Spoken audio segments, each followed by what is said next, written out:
Hello everyone, my name is Oranoos and I'm your host for the Second Take, and we're here with Max Irons and Jacob Bill to speak about the movie The Host. So, watching your movie, I was actually, I'm very into movies, I watch constantly, and I have followed both of you guys, throughout your acting careers. I know you've been acting since you were 15, and I follow your shows as well. Working in this movie together, how were you guys, your characters? Because I know first you guys kind of started, when I first watched you guys were into a little argument, a fight scene. Mm-hmm. So how was it, working together? Relatively easy, actually. Yeah, I think sometimes there's a misconception that if you play enemies on stage, on screen, you have to play enemies off. Yeah. That's not true at all, and in fact, it works for some people. If that was the case, it'd be a nightmare. Yeah. That works for some people, but... Daniel Day-Lewis. In this case, it just didn't... wasn't a necessity for the thing. And sometimes I feel like the better friends you are, the more horrible you can be to each other in the scene. Yeah, because you trust each other. Trust each other, yeah. But what about the fact that you guys both fell for the same girl, knowing it's just two different ones? Well, yeah, that's the important detail, is that within that one physical form, there are two beings, two very separate beings who are very well defined by Saoirse Ronan, thankfully. Her name is Melanie Strider. She was born in Louisiana. Her family escaped the initial waves of colonization. What is happening? Is she resisting? So yeah, it was a more complex relationship than has been told before. Mm-hmm.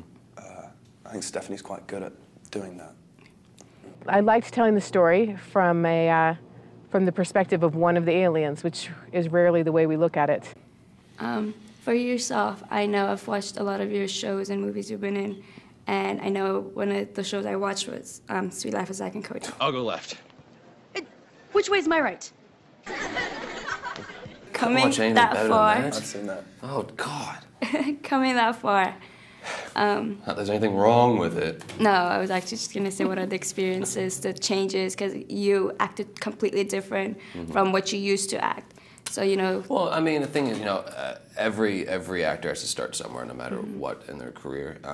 The reason I did a show like Sweet Life of Zack and Cody was because I was actually studying sitcom at the time, which I had never done before, and so I figured, all right, I'll give it a try. I've been studying it. I didn't really like it. Really, it wasn't for me.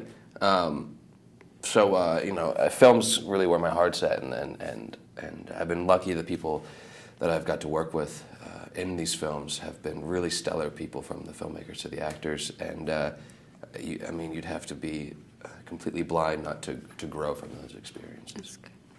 And yourself, this movie, I guess you could say, it was more of romance. Growing up, throughout the movie, did you actually, you did get hit a couple of times kissing Megan. Wait!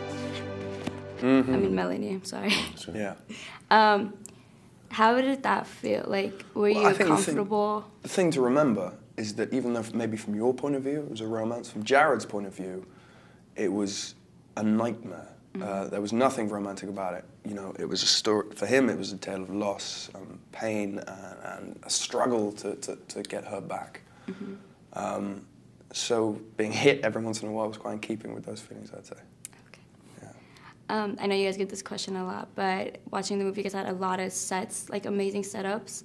The people you guys work with, what was your most memorable moment filming? We get asked all the time, and the answer's usually always the same. For me, it's Ian and Wanda's date scene outside for the first time. It was the last day of filming, and we're out on this really beautiful plateau out in the desert of New Mexico, and there's a really touching scene between Ian and Wanda, and then the sun sets and we wrap, and it's very bittersweet, and a lot of hugs and tears, and then playtime's over. A nice day to finish on that. Yeah. For me, I think it was actually, weirdly, it was the moment where Wanda comes back to the cave for the first time in Melanie's body. The moment I hit her, because usually you sort of know the emotional trajectory of the scene, the journey a scene's going to take. But with that one, I had no idea, and it was a kind of microcosmic moment of Jared and Melanie's whole struggle during the film. But also, everyone was on set for that. You were there, Kyle was there, Jeb was there, Maggie was there, and Saoirse, of course.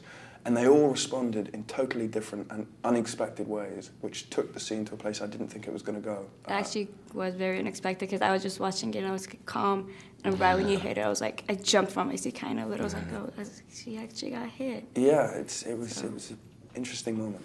It's good. Not that I endorse domestic violence. Just making sure. Just making Just sure. double checking. Yeah, we're wrapping. All right. Thank you so much. Thank you. Thank you very much.